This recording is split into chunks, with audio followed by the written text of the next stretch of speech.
Okay, this one is really going to seem boring at first, but bear with me. It heats up as it goes along. Today, I want to talk about the federal budget and federal spending. You might have been hearing over the last few days that Congress faces a deadline today.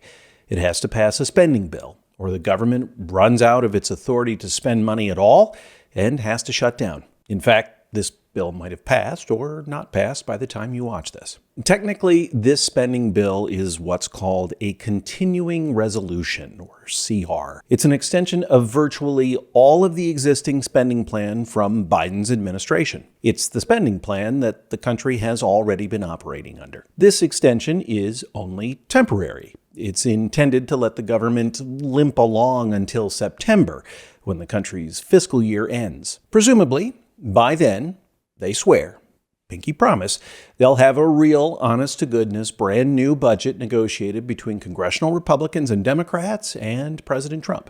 This might all sound relatively normal on its face, at least nowadays, given that the spirit of compromise has all but died in our partisan times. This has become a relatively normal, if convoluted, way that Washington has worked in recent years. However, there's a twist. Normally, congressional spending plans include fairly detailed instructions on how the money is to be spent. But this time, those instructions were left out on purpose.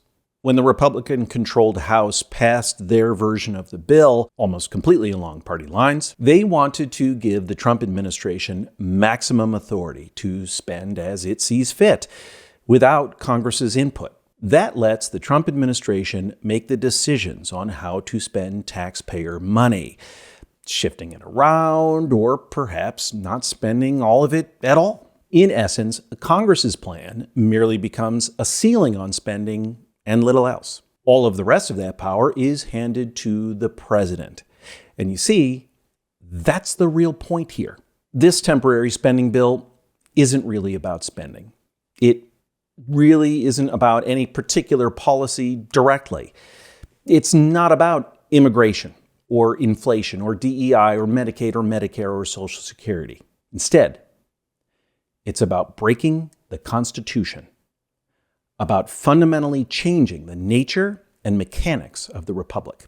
Famously, Congress has what's called the power of the purse. It is a separate power center from the presidency, whose main charge is controlling what and how much in taxes are collected and how those are deployed. But now, Congress is formally ceding a large portion of that main power over to the presidency. Co-presidents Trump and Musk had already been seizing this power illegally, as numerous courts have decided now. Most famously, unilaterally shutting down USAID, but there are other examples. And this is part of a larger plan. Maybe at some point you've heard of Project 2025. Honestly, it's like something out of a low-budget spy movie. But it's real.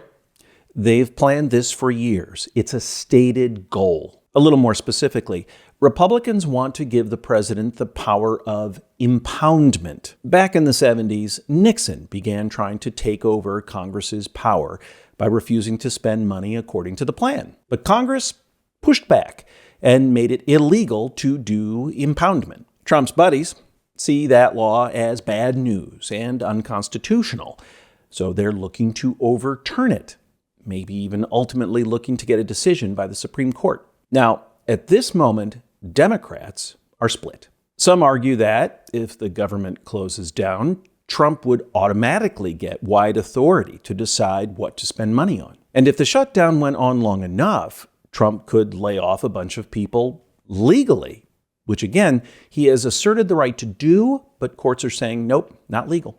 Other Democrats say he's already seized this power for himself, so why play along with further centralizing presidential power? Republicans continue to march almost 100% in lockstep. In the U.S. House, Republicans were able to pass their version of the bill along a simple majority vote. But due to the freaky rules in the Senate, Republicans need 60 votes to pass the spending plan there. They only have 53, so they need Democrats. The pressure is on. I should also mention that this bill also makes it harder to rein in tariff policy and Trump's various tariff wars. See, setting tariffs is not an inherent power of the presidency. It was delegated to presidents by Congress. And Congress could have decided at any point to end the tariffs using a simplified set of rules in law. But now they're changing that too in this plan. Now it'll be a legislative slog because Republicans don't want to ever have to come anywhere near voting on Trump's tariffs. Now, Republicans think they can get all of these congressional powers back when it comes time to negotiate the next budget. I say that's delusional. They'll be just as cowed in the future by Trump Musk. And in the meantime, this new precedent of Congress handing over its power of the purse will have been set. It's like the January 6th pardons, another crack in our democracy. Those pardons set a precedent that opened the door to politicians having a legal way to use organized political violence. Attack in your politician's name, and later you get to get a pardon. Neat. And now we'll have further expansion of the power of the presidency. By the way, I should mention, if spending cuts is your thing, there's already a simplified legislative process for doing just that. It's called rescission. Congress could be working on a rescission package right now. And the way the rules are written, it only takes a simple majority vote in the Senate. No Democrats needed. But that doesn't appear to be the point. It's about overthrowing conventions, altering the function of the Constitution, and consolidating presidential one-man power. To wrap up, a warning. Maybe you like all of this. Maybe you're getting your political wish list fulfilled. Good on you. But I wouldn't celebrate the further strengthening of what is often labeled as the Imperial presidency too much. Because the next guy, and there will be a next guy, might not be as much to your liking. What's to stop that president, once all the checks and balances, both legal and customary and normal, have been removed? And think about where that goes. When there's that much concentrated power at stake, political competition rapidly becomes a zero-sum existential game. You see this in countries all over the world. Seizure of the government's power becomes absolutely essential to your particular group's well-being. And those kinds of conflicts do not end well. Good luck, America.